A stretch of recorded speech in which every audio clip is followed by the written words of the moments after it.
Praise the lord. చేరి వచ్చిన మీకు అందరికీ ప్రభువైన యేసుక్రీస్తు నామములో శుభాలు తెలియచేయుచున్నాను. ఈ దినము కొరకు ఏర్పాటు చేయబడిన లేఖన భాగము యోహాను సువార్త 2వ అధ్యాయము 24వ వచనం. అయితే యేసు అందరిని ఎరిగినవాడు గనుక ఆయన తన్ను వారి వశము చేసుకొనలేదు, ఆయన మనుషుని ఆంతర్యమును ఎరిగినవాడు. ఆమేన్. దేవునికి స్తోత్రం. హల్లెలూయా. మన ప్రభువును రక్షకుడైనటువంటి యేసుక్రీస్తు నామములో మీ అందరికీ, ఆత్మీయ బంధువులైన మీ అందరికీ నా హృదయపు లోతుల్లోంచి ప్రత్యేకమైన వందనాలు తెలియజేస్తున్నాను. మీరందరూ క్షేమంగా ఉన్నారని భావిస్తున్నాను. ఒకవేళ మీకు ఏదైనా అనారోగ్యము సమస్యలు ఉన్నట్లయితే దయచేసి తెలియజేయండి, ప్రార్థిస్తాం. ప్రార్థించడం మించి ఒక దేవుని సేవకుడిగా నేనేం చేయలేని పరిస్థితి. కారణం ఏంటంటే దేవుడు వెండి బంగారం నా దగ్గర లేవు. నాకు ఇచ్చిన నిధులన్నీ నేను పరిచర్య కోసం ఖర్చు పెడుతూ ఉంటాను. ఏదో బ్యాంకులో దాచుకొని ఇల్లు కట్టుకొని మిద్దెలు కట్టుకొని సంపాదించుకుందంటూ ఏం లేదు. ఏదైనా ఉంటే దేవుడు ఇచ్చింది. నాకంటూ లోకాన ఏది లేదయ్యా. ఒకవేళ ఉందంటే అది ఆయన ఇచ్చిందే, ప్రభు ఇచ్చింది తప్ప నా సొంతంగా నేను నా కష్టార్జితం మీద, నా తెలివితేటల మీద, నా వాక్చాతుర్యం మీద ఆధారపడి నేను సంపాదించుకుందంటూ ఏం లేదు. ప్రభు నాకు ఇచ్చాడు. యెహోవా ఈరే నా పోషకుడు, నన్ను నా కుటుంబాన్ని పోషించాడు ఆయన. దేవుని స్తోత్రం. హల్లెలూయా. మా గిడియోన్ ఫెలోషిప్ ఇంటర్నేషనల్ అంటే మా సహవాసం కొరకు ప్రత్యేకంగా ప్రార్థన చేయండి. సుమారు 2-3 రాష్ట్రాల్లో 110 మంది సేవకులు ఈ పరిచర్యలో పాలిభాగస్తులుగా ఉన్నారు. ప్రభు చిత్తమైతే ఇంకా కొత్త ప్రాంతాలకు వెళ్ళాలంటే ఆలోచనలో ఉన్నాం. ప్రభు చిత్తమైతే వచ్చే నెల ఈస్ట్ గోదావరి అనగా కాకినాడ, అమలాపురం ప్రాంతానికి ఒక 3-4 రోజులు పరిచర్యకు వెళ్ళాలనే ఆలోచనలో ఉన్నాను. అది ఎలా జరుగుతుందో నాకే తెలియదు, కానీ ప్రార్థన చేస్తాం ప్రభు ద్వారం తెరుచున్నట్లుగా. వేరు ప్రదేశాలకు వెళ్ళాలి, పరిచర్య చేయాలి. ప్రభు కృపను బట్టి 28 సంవత్సరాలుగా పరిచర్యలో ఉండడానికి ప్రభు సాయం చేశాడు. ఎన్నో లోటుపాట్లు, ఎన్నో ఒడిదుడుకులు, ఎన్నో సమస్యలు కూడా నేను వెళ్తూ వస్తున్నాను. ప్రభు నా పక్క నుండి అపోస్తలుడైన పౌలు చెప్పినట్లుగా ఆయన నా పక్క నుండి నన్ను సింహము నోటి నుంచి తప్పించాను. అవును, సమస్యలు, ఆర్థిక సమస్యలు, రకరకాల సింహాలు వచ్చి మింగాలను చూసినప్పుడు నన్ను తప్పించింది నా ప్రభువే. నాకు బలగం లేదు. ఎమ్మెల్యేలో, ఎంపీలో, పార్టీ వాళ్ళు నాకెవరు తెలిసిన వాళ్ళు లేరు. నాదొక చిన్న ప్రపంచం. ఆ చిన్న ప్రపంచంలోనే ఉంటాను. విశ్వాసులు, కొంతమంది సేవకులు, ఏదో పాపులర్ కావాలని పెద్ద ప్రపంచంలోకి వెళ్ళాలని, నా ప్రపంచాన్ని, నా రాజ్యాన్ని విస్తరింపజేసుకోవాలని నేను ఎప్పుడు అనుకోలేదు. ప్రభు నాకు ఇచ్చింది చాలు. ప్రభు నమ్మదగిన వాడు, నాకు ఇచ్చాడు. ఈ ఇచ్చిన దాన్ని, ఇచ్చిన వారిని జాగ్రత్తగా నిలబెట్టుకుంటే చాలు. మందిరాలైనా కానీ పెద్ద పెద్ద మందిరాలు కావాలని నేను కోరుకోలేదు. చిన్న మందా భయపడొద్దని చెప్పాడు. పెద్ద మందా భయపడొద్దని కాదు, పెద్ద మందికి అటువంటి వాగ్దానం లేనప్పుడు పెద్ద మంది ఎందుకు, చిన్న మంద చాలు. కనుక దేవుడు నాకు ఇచ్చినట్టు తలంపుల ప్రకారము నేను ముందుకు సాగుతున్నాను. కనుక మీకు ఎటువంటి ఆత్మీయ సహాయం మీకు కావాలనుకుంటే దయచేసి నన్ను సంప్రదించండి. దేవుడు నాకు అనుగ్రహించిన జ్ఞానం చొప్పున మీకు కొన్ని పరిష్కారాలు, లేకపోతే వాక్యంలోంచి ఏదైనా విషయాలు మీకు తెలియజేయడానికి ప్రయత్నం చేస్తాను. దేవునికి స్తోత్రం. హల్లెలూయా. రండి, మనం దేవుని వాక్యాన్ని ధ్యానించుకుందాం. యోహాను సువార్త 2వ అధ్యాయము 19వ వచనాన్ని మనం నిన్న ఆలోచించాం. పడగొట్టబడినటువంటి దేవాలయం, దేవాలయమును పడగొట్టువాడా అని వాడు పరిహసించారు. కానీ మనమైతే దేవాలయమా, దైవికమైన దేవాలయమా, తండ్రి నివసించేటువంటి, తండ్రి పంపినటువంటి దేవుని కుమారుడు అనబడిన దేవాలయమా, లేపబడినటువంటి దేవాలయమా, పడగొట్టబడి పునర్నిర్మాణము చేయబడిన దేవాలయమా అని యేసును ఉద్దేశించి మనం సంబోధించవచ్చు. యేసే దేవాలయము, దేవుడే దేవాలయం. ప్రకటన గ్రంథం 21వ అధ్యాయం మనం ఆలోచించాం. గొర్రెపిల్లయే దేవాలయము, దేవుడే దేవాలయం. దేవుని స్తోత్రం. హల్లెలూయా. ఈ సమయంలో మనం గత ఎపిసోడ్లో 3 విధాలుగా దేవాలయం పడగొట్టబడిందని, హింసించబడడం ద్వారా, అప్పగించడం ద్వారా, అంతేకాకుండా పొడవబడ్డం ద్వారా పడగొట్టబడింది అని మనం ఆలోచించాం. సమయంలో యోహాను సువార్త 2వ అధ్యాయం 24వ వచనం. Gospel according to John 2nd chapter verse 24. అయితే యేసు అందరినీ ఎరిగినవాడు గనుక, కొందరిని కాదు అందరిని ఎరిగినవాడు గనుక ఆయన తన్ను వారి వశము చేసుకోలేదు. ఆయన మనుష్యుణ్ణి ఆంతర్యమును ఎరిగినవాడు. దేవుని స్తోత్రం. But Jesus did not yet entrust himself to them, అనగా నమ్మిన వారి చేతికి తను అప్పగించుకోలేదు. కొత్తగా నమ్మారు, పస్కా పండుగ సమయంలో విశ్వసించిన వారి చేతికి తనను తాను అప్పగించుకోలేదు. ఎందుకంటే because he knew how fickle human hearts can be, అనగా మానవ హృదయాలు ఎంత బలహీనమైనవో, మానవ హృదయాలు ఎంత నిస్సహాయమైనవో, అనగా మానవులు ఎంత వీక్కో, మానవులు ఎంత స్ట్రాంగ్ అనో కాదు, మానవులు ఎంత దుర్బలులో, నరులు ఎంత దుర్బలులో ఆయనకి తెలుసు. దేవుని స్తోత్రం. ఇక్కడ రాయబడిన 2 విషయాలు అక్కడ మనకు కనిపిస్తున్నాయి. అవేంటి అంటే 2 కాదు, చాలా విషయాలు ఉన్నప్పటికీ కూడా 24వ వచనం. అయితే యేసు అందరినీ ఎరిగినవాడు గనుక, అనగా దాని అర్థం అనేకులు ఆయన చేసిన సూచక్రియలను చూచి ఆయన నామముందు విశ్వసించారు. ఈ అనేకులను ఎరిగినవాడు గనుక ఆయన తనను నమ్మినటువంటి యూదులతో మాట్లాడాడు. తనను నమ్మినటువంటి యూదులను తన వశం చేసుకోలేదు. ఆయన తన్ను వారి వశము చేసుకొనలేదు. ఆయన మనుష్యుని ఆంతర్యము ఎరిగినవాడు. 2 విషయాలు. ఆయన అందరినీ ఎరిగినవాడు, ఆంతర్యమును ఎరిగినవాడు. అందరిని ఎరిగినవాడు, ఆంతర్యమును ఎరిగినవాడు. ఆంతర్యమును ఎరిగినవాడు మాత్రమే కాదు, ఆంతర్యములో సత్యము కోరినవాడు. అందరినీ ఎరిగినవాడు, అందరి ఆంతర్యమును ఎరిగినవాడు. అందరిని ఎరిగినవాడు, అందరి ఆలోచనలు ఎరిగినవాడు, ఆంతర్యములోని ఆలోచనలు ఎరిగినవాడు. ఆంతర్యములలో గుప్తమైన వాడిని, ఆంతర్యములో నాటుకొని పోయేవాడిని, అల్లుకొని పోయిన వాడిని ఎరిగినవాడు. దేవుని స్తోత్రం. హల్లెలూయా. అంధకారమైనటువంటి ఆంతర్యములోకి తొంగి చూసే సాహసం ఎవరు చేయనప్పుడు అందరి ఆంతర్యాల్లోకి తొంగి చూడగలిగిన వాడు. టెలిస్కోపికో లేకపోతే ఎక్స్రే లేకపోతే ఇంకా ఏదైనా అటువంటి కిరణాల్లాగా చొచ్చుకొని పోయి చూడగలిగిన వాడు. దేవుని స్తోత్రం. హల్లెలూయా. ఆ హృదయం అనేది ఒక లోయ అయినా, హృదయం అనేది ఒక సొరంగమైనా, దాంట్లో ఎంత చీకటైనా కానీ దాన్ని చూడగలిగినటువంటి దేవుడు. ఆ హృదయాన్ని నింపగలిగిన వాడు ఆయన.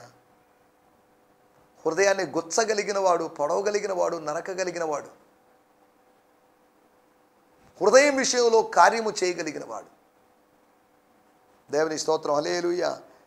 ఆయన అందరిని ఎరిగినవాడు, ఆంతర్యమును ఎరిగినవాడు. ఆయన ఎరిగినవాడు.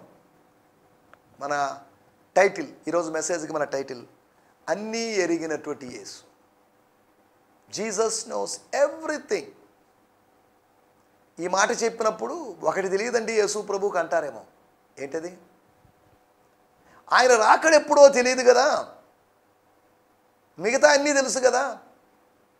అనగా ఇంటర్నెట్లో ఉన్న ఇన్ఫర్మేషన్ కన్నా యేసు దగ్గర ఇన్ఫర్మేషన్ బోల్డ్ ఉంటుంది అని కాదు దాని అర్థం. యేసుకు తెలియదు ఆయన రాకడ గురించి? తెలుసు, కానీ అప్పుడు తెలియజేయదలుచుకోలేదు అంతే, వారికి అంతవరకే. కానీ ఫిలిప్పీ పత్రిక 2వ అధ్యాయంలో తను తాను రిక్తునిగా చేసుకున్నాడు అనే మాటను ఆధారంగా చేసుకుని ఆయన రాకడ గురించి ఆయనకి తెలియదు, తెలుసు. కానీ ఎలా తెలుసు ఏంటి అనే విషయాలు ఆయన తెలియజేయదలుచుకోలేదు. నా తండ్రి నాకు అన్నీ చూపిస్తున్నాడు అని చెప్పినవాడు, ఆయన నన్ను ఎప్పుడు ఒంటరిగా విడిచిపెట్టలేదు అని చెప్పినవాడు,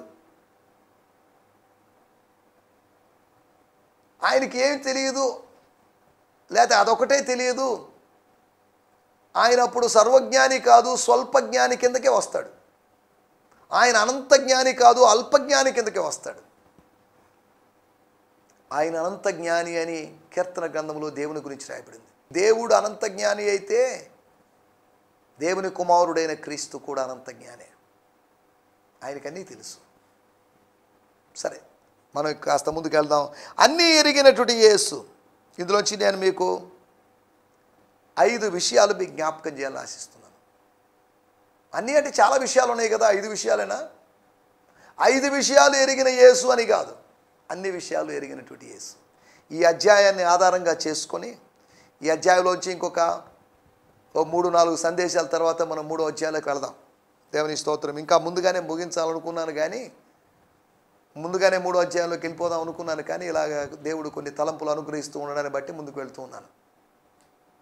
అనగా ఇంచుమించు ఈ నెల మధ్య భాగం వరకు చూసుకొని తర్వాత మిగిలిన భాగాలు, లేదంటే ఒకవేళ ప్రభు నాకు ఇంకా తలంపులు అనుగ్రహిస్తే ఈ 2వ అధ్యాయంలోనే ఈ 2వ నెలంతా గడుపుదాం. తర్వాత 3వ నెలలో 3వ అధ్యాయంలోకి ప్రవేశించడానికి మనం ప్రయత్నం చేద్దాం. దేవుని స్తోత్రం. హల్లెలూయా. దేవుని వాక్యం ఒక ఊట లాంటిది, ఎంత తవ్వుకున్నా ఎంత తోడుకున్నా ఇంకా వస్తూనే ఉంటుంది. లేదు ఇక్కడితో ఆగిపోయినాయి,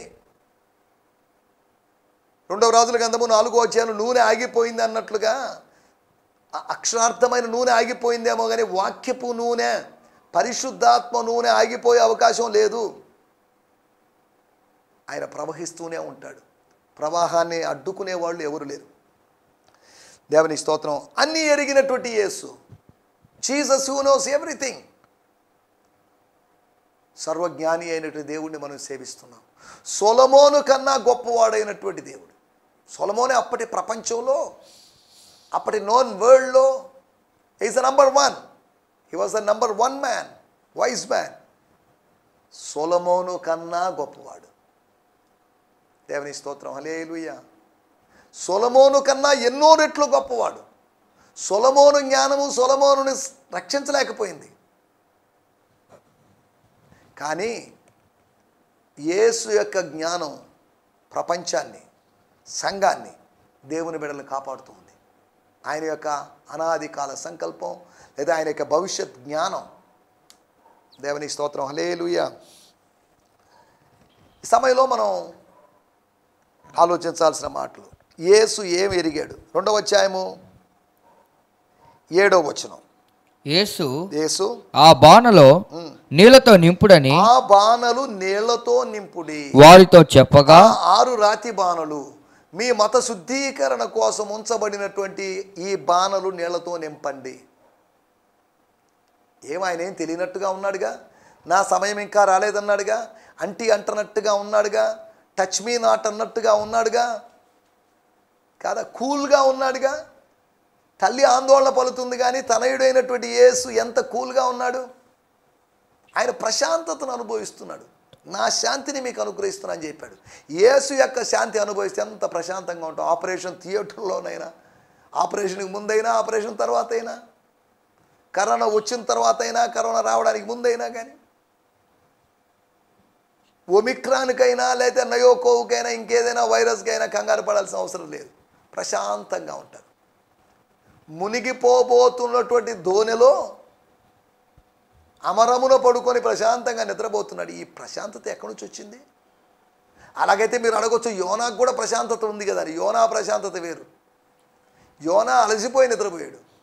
ఈయన పరలోకపు శాంతిని అనుభవిస్తూ నిద్రపోయాడు. సమస్త జ్ఞానమునకు మించిన సమాధానం యేసు హృదయంలో ఉంది. కానీ మెలకు వచ్చి లేచిన తర్వాత గాలిని సముద్రాన్ని ఆయన గద్దించాడు, పొంగును అణిచివేశాడు. కానీ యోనా అలా చేయలేకపోయాడు. యోనా కన్నా గొప్పవాడు, సొలొమోను కన్నా గొప్పవాడు. దేవుని స్తోత్రం. హల్లెలూయా. నంబర్ 1 మొట్టమొదటి విషయం, ఎందుకు ఇలా బాణంలో నీళ్ళు ఎందుకు పోయమన్నాడు? అరే ఇదేంటిది, ద్రాక్షారసం అయిపోయిందంటే నీళ్లు పోయమంటున్నాడు ఏంటి? నా కుమారుడు ఎందుకు ఇలా ప్రవర్తిస్తున్నాడు? అనవసరంగా వాడికి చెప్పానే, చెప్పకుండా ఉండాల్సింది అని మరి అనుకుందేమో మనకు తెలియదు. కానీ ద్రాక్షారసము పోయింది అని కాదు, నీళ్లు పోయింది అని చెప్పాడు. రాతి బాణాల్లో పోయింది అన్నాడు. ఇప్పుడు రాతి బాణాలతో మనకేం పని? ఇప్పుడు కావాల్సిన ద్రాక్షారసం ఎవరు చేతులు కొడుక్కోవడానికి నీళ్ళేవి, నెత్తి మీద చల్లుకోవడానికి నీళ్ళేవి అని ఎవరు అడగలేదు. మాకు ద్రాక్షారసం ఏదని అడుగుతున్నారు. ఆ విందు కార్యక్రమంలో ద్రాక్షారసం కోసం అడుగుతున్నారు, నీళ్ళ కోసం ఎవరు అడగడం లేదు. ఒకవేళ నీళ్ళ కోసం అడిగే వాళ్ళు బయట అడుగుతారు, లోపల అడిగేది ద్రాక్షారసమే. అనగా లోపల్ని బయటని కనెక్ట్ చేస్తున్నాడు ఆయన. నీళ్ళని ద్రాక్షారసాన్ని కనెక్ట్ చేస్తున్నాడు. లోపల ఉన్న పాత్రల్ని రాతిమానల్ని కనెక్ట్ చేస్తున్నాడు. కనెక్ట్ కాని వాటిని కనెక్ట్ చేస్తున్నాడు. ఒక ప్లస్ని మైనస్ని కలుపుతున్నాడు. ఒక సర్క్యూట్ని కంప్లీట్ చేస్తున్నాడు. ఒక ఎలక్ట్రిసిటీని పాస్ చేయడానికి ప్రయత్నం చేస్తున్నాడు. కానీ మీకు అర్థం కావాలని చెప్తున్న విషయాలు అంతవరకే. స్తోత్రం, స్తోత్రం, హల్లెలూయా. మనం ఆలోచిస్తున్న విషయం ఏంటి అంటే, తాను ఏమి చేయనై ఉన్నాడో యేసు ఎరిగి ఉన్నాడు. ఏం చేయాలబ్బా, అరే మమ్మీ అనవసరంగా, మా తల్లి మరియమ్మ అనవసరంగా నా మీద బాధ్యత అప్పగించిందే, నేను తొందరపడి బాధ్యతలు తీసుకున్నానని బాధపడాల్సిన పరిస్థితి ఆయనకి రాలేదు. యోహాను సువార్త 6వ అధ్యాయం 6వ వచనంలో రాయబడింది, యేసు ప్రభు రొట్టెలు పెంచి పంచినటువంటి, శిష్యులకు పంచినటువంటి, లేకపోతే శిష్యుల ద్వారా జనసమూహానికి పంచినటువంటి అద్భుతంలో కూడా 6వ అధ్యాయం 6వ వచనంలో రాయబడిన మాట, యేసు ఏమి చేయకునై ఉండునో తానే ఎరిగి ఉండి అతన్ని పరీక్షించుటకు అలాగ అడిగాను. Now Jesus already knew what he was about to do, but he said this to stretch Philip's faith. To stretch Philip's faith. Now Jesus already know what he was about to do. తాను ఏమి చేయనై ఉన్నాడో, తనకు ఒక plan ఉంది. ఆ ప్లాన్ని ఎవరు fail చేయలేరు. దేవుని ప్లాన్ ఎవరు ఫెయిల్ చేయలేరు. దేవుని చిత్తానికి వ్యతిరేకంగా ఉన్నటువంటి వివేకమైనను జ్ఞానమైనను నిలువనేరదు. దేవుని స్తోత్రం, హల్లెలూయా. మొట్టమొదటి మాట, రాతిబాణంలో నీళ్లు పోయమని చెప్తున్నప్పుడు తాను ఏం నా కుమారుడా ఇప్పుడు ఎందుకు నీళ్లు పోయమన్నది ఏంటి? నేను అడిగింది ద్రాక్షారసం అయితే నువ్వు సరిగా వినబడలేదా అని తల్లి కంగారు పడలేదు. ఆయన ఆరంభించాడు అంటే, ఆయన పనికి పూనుకున్నాడు అంటే కార్యం జరుగుతుంది. He will do something. He will surely do something. ఆయన ఒక్కసారి అడుగు పెట్టాడంటే, ఒక్కసారి స్టెప్ వేశాడంటే మాత్రం ఖచ్చితంగా కార్యం జరుగుతుంది. దేవుని స్తోత్రం, హల్లెలూయా.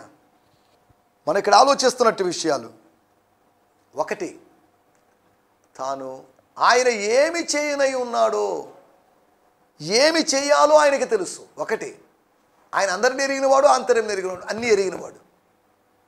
అందరిని ఎరిగినవాడు, ఆంతర్యం ఎరిగినవాడు అంటే అన్నీ ఎరిగినవాడు అని అర్థం చేసుకుంటున్నాం.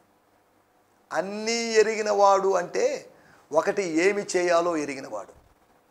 మనకేం చేయాలో తోచదు కొన్నిసార్లు. అయ్యో ఏం చేయాలబ్బా, ఇప్పుడు ముందుకెళ్ళాలా వెనక్కి వెళ్ళాలా, ముందు పోతే నువ్వు, వెనకపోతే గొయ్యి, అటెళ్ళాలా ఇటెళ్ళాలా, ఏమీ తోచని పరిస్థితుల్లో మోషే మొరపెడుతున్నాడు. మోషే, stop your prayers, stop your cries, ఆపవయా నీ మొరలు, ముందుకు సాగిపోని దేవుడు సెలవు ఇచ్చాడు. ముందు ఎర్ర సముద్రం, వెనకాల తరుముకొస్తున్న సైన్యం, ఎటు పోవాలో అర్థం కాని పరిస్థితి, డైలమా చూడండి. కానీ యేసు స్పష్టంగా ఎరిగినాడు, తాను ఏమి చేయాలో తను ఎరిగినాడు. నువ్వు సేవించేటువంటి దేవుడు డైలమా కలిగిన దేవుడు కాదు, డైరెక్షన్ ఇచ్చే దేవుడు.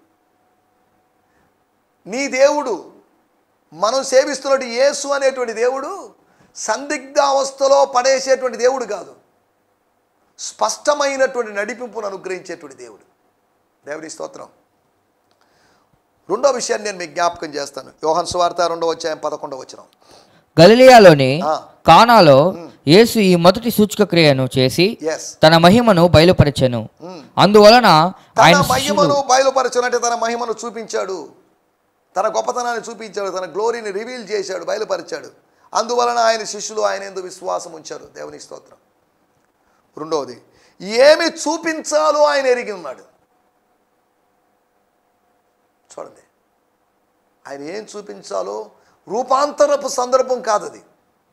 ఇప్పుడు వారి ముందు ఆయన రూపాంతరం పొందాడు అనుకోండి, నీళ్లు లేవు, ద్రాక్షారసం లేదు, ద్రాక్షారసం లేకుండా ప్రజలు అడుగుతుంటే ఇప్పుడు ఈయన రూపాంతరం ఎవడికి కావాలి? ఆయన రూపాంతరం పొందిన వేరే సందర్భం ఉంది. ఇప్పుడు ఆయన సందర్భం రూపాంతరం కావాల్సిన సందర్భం కాదు. This is not a time for the transfiguration of Jesus Christ, but this is the time for the transformation of water into wine. ప్రతిదానికి సమయం కలదు. రసాన్ని మార్చడానికైనా, రూపాంతరం చెందడానికైనా. స్తోత్రం. అనగా యేసు భౌతికమైనటువంటి యేసు, శరీరధారి అయినటువంటి యేసు, నీడలాగా ఉన్నటువంటి యేసు అనుకుందాం. రూపాంతరం పొందినటువంటి యేసు, ప్రకాశించినటువంటి యేసు, ద్రాక్షారసం అనుకుందాం. నీళ్ళు ద్రాక్షారసం కాలేదా? దేవుని స్తోత్రం. దాని యొక్క మీనింగ్స్ మనం అర్థం చేసుకుంటున్నాం. దాని యొక్క అర్థాలు, వేరు వేరు అర్థాలు, దాని వెనకాల దాగి ఉన్న ఉద్దేశాలు మనం ఆలోచిస్తున్నాం. సాధారణమైన యేసు అసాధారణమైన యేసుగా మారాడు. శరీరధారి అయిన యేసు స్వరూపం మార్చుకున్న యేసుగా, రూపాంతరం పొందిన యేసుగా మారాడు. నీళ్ళు ద్రాక్షారసమైనవి. దేవుని స్తోత్రం. హల్లెలూయా. ఒకటి, ఆయన ఏమి చేయాలో ఆయన ఎరిగినాడు. రెండు, ఏమి చూపించాలో, ఏమి చూపాలో, మహిమ చూపాల్సిన సందర్భం మహిమను చూపించాడు. స్తోత్రం. మూడో విషయాన్ని నేను మీకు జ్ఞాపకం చేస్తాను. 2వ అధ్యాయము 12వ వచనం. అటు తర్వాత ఆయనయు ఆయన తల్లియు ఆయన సహోదరులను ఆయన శిష్యులను కపెర్నహూమునకు వెళ్ళి అక్కడ కొన్ని దినములుండిరి. దేవుని స్తోత్రం. హల్లెలూయా. ఒకటి, ఏమి చేయాలో ఆయన ఎరిగి ఉన్నాడు, ఏమి చూపించాలో ఆయన ఎరిగాడు. మూడోది, ఎక్కడికి చేర్చాలో ఆయన ఎరిగి ఉన్నాడు. ఎవరిని ఎప్పుడు ఎక్కడికి చేర్చాలో ఎరిగి ఉన్నాడు. మనల్ని గమ్యస్థానం చేరుస్తాడు, గమ్యాన్ని చేరుస్తాడు. మనుషులందరూ చేయి పట్టుకొని మధ్యలో విడిచిపెట్టవచ్చు, మతం మధ్యలో చేయి విడిచిపెట్టవచ్చు, కానీ ఆయన చివరి వరకు చేయి పట్టుకొని నడిపించే దేవుడు. దేవుని స్తోత్రం. హల్లెలూయా. మనం ఆలోచిస్తున్నాం, ఎక్కడికి చేర్చాలో అక్కడికి చేర్చవలసిన స్థానాన్ని ఎరిగిన దేవుడు, నీ గమ్యస్థానాన్ని ఎరిగిన దేవుడు, నీ డెస్టినీని ఎరిగిన దేవుడు. నీ డెస్టినీ నీకు తెలియకపోవచ్చు, దానివల్ల డైలమాలో ఉన్నావు, దానివల్ల కన్ఫ్యూజన్లో ఉన్నావు. స్తోత్రం. హల్లెలూయా. మూడో విషయం, ఎక్కడికి చేర్చాలో ఎరిగినవాడు, ఏమి చేయాలో ఎరిగినవాడు, ఏమి చూపించాలో ఎరిగినవాడు, ఎక్కడికి చేర్చాలో ఎరిగినవాడు. నాలుగో విషయం మీకు జ్ఞాపకం చేస్తాను. 2వ అధ్యాయము 16వ వచనం. పావురముల అమ్మవారితో వీటిని ఇక్కడ నుండి తీసుకొని పోండి, నా తండ్రి ఇల్లు వ్యాపారపు ఇల్లుగా చేయకుడని చెప్పాను. దేవునికి స్తోత్రం. హల్లెలూయా. చెప్తున్నాడు, హలో బాబు, వ్యాపారస్తులారా, సువర్తకులారా, వెళ్ళిపోండి. సువార్థికులారా అని కాదు, సువర్తకులారా, వెళ్ళిపోండి ఇక్కడి నుంచి. Get out from here. ఇది మీరు ఉండదగిన స్థలం కాదు. నీతిమంతుల సభలో పాపులు నిలవరు. వాళ్ళతో చెప్తున్నమాట, ఇది నా తండ్రి ఇల్లు. బోర్డు పెట్టలేదు ఎక్కడ, కానీ ఆయన చేస్తున్న క్లెయిమ్, ఆయన చేస్తున్న ఆరోపణ, ఇది నా తండ్రి ఇల్లు, వ్యాపారపు ఇల్లుగా చేయకూడదు. పాత నిబంధనలో నా మందిరము ప్రార్థనా మందిరము అనబడినట్టు ఆ భావనని, అనగా వాక్యాన్ని చెప్పి అపవాది యొక్క అనుచరులు నోరు మూశాడు. వాక్యం చెప్పి అపవాది నోరు మూయడం మాత్రమే కాదు, వాక్యం చెప్పి అపవాది అనుచరుల నోరు కూడా మూశాడు. అపవాది నోరు ముయ్యాలన్నా, అపవాది అనుచరుల నోరు ముయ్యాలన్నా కానీ వాక్యం కావాలి. మన నోరు మనం మూసుకోవాలన్నా వాక్యం కావాలి. ఇతరుల నోరు ముయ్యాలన్నా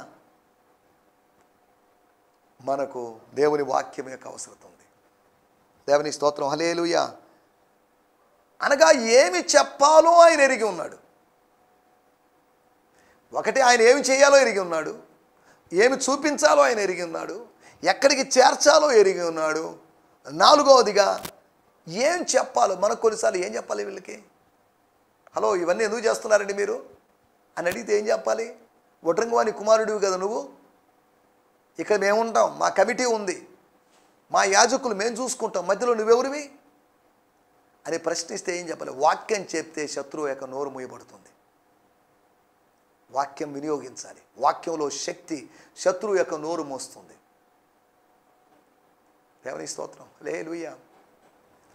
ఆయనకి ఏం చెప్పాలో, ఎక్కడ, ఎలా, ఎప్పుడు, ఎవరితో చెప్పాలో అది సమయస్ఫూర్తి.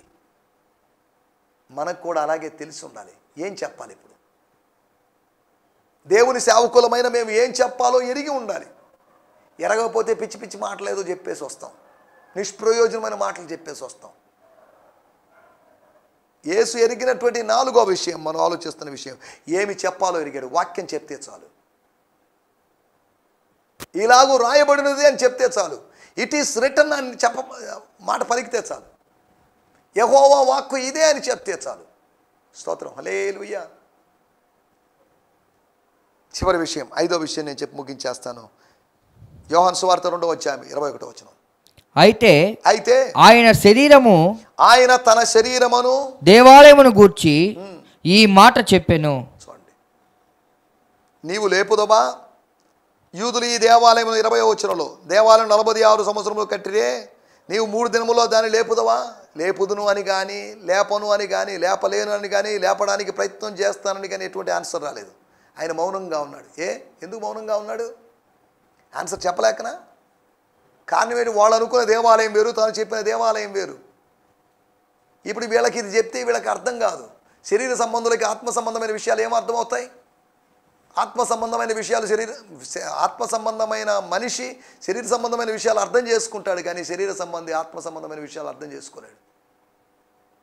స్తోత్రం. శరీరానుసారమైన వాటి మీద మనసు ఉంచుతారు, ఆత్మానుసారమైన వాటి మీద మనసు ఉంచుతారు. అందుకని ఆయన మౌనంగా ఉన్నాడు, ఏం మాట్లాడలేదు. కానీ శిష్యులకి స్ట్రైక్ అయింది 2-3 సంవత్సరాల తర్వాత, యేసు పునరుత్థానుడైన తర్వాత. దేవుని స్తోత్రం, హల్లెలూయా. పందుల ముందు ముత్యాలు వేయడం వేస్ట్.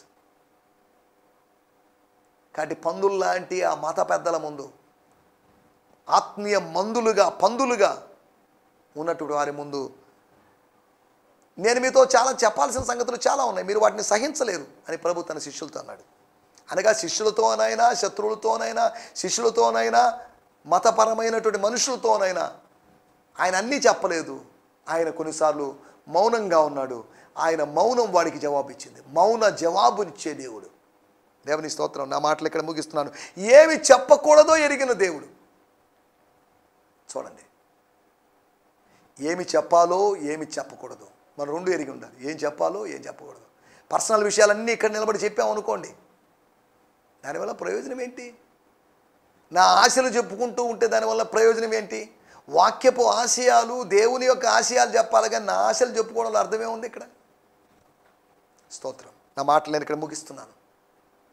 దయచేసి కళ్ళు మూసుకోండి, చిన్న ప్రార్థన చేసుకుందాం. పరిశుద్ధుడమైన మా దేవా, మీకు వందనాలు. అన్నీ ఎరిగినటువంటి నిన్ను మేము స్తుతిస్తున్నాం ప్రభువా.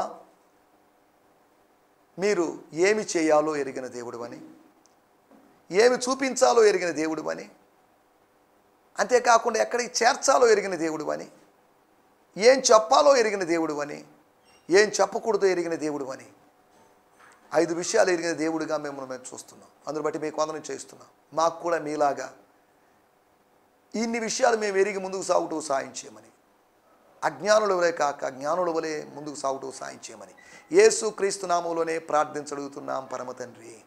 ఆమేన్, ఆమేన్. దేవునికి స్తోత్రం. మీ అందరికీ వందనాలు. ప్రభు మళ్ళీ దీవించునుగాక. ప్రభు చిత్తమైతే రేపు ఉదయకాలం కలుసుకుందాం. ఈ సందేశము మీకు ఆశీర్వాదకరంగా ఉందని నమ్ముచున్నాము.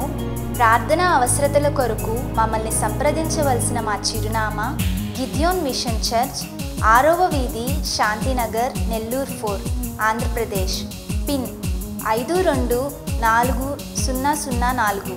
మా ఫోన్ నంబర్లు 7036443613 మరి ఒక నంబర్ 9392293010. మా ఈమెయిల్ ఐడి gfihmi2015@gmail.com. దేవుడు మిమ్మును ఆశీర్వదించునుగాక. ఆమేన్.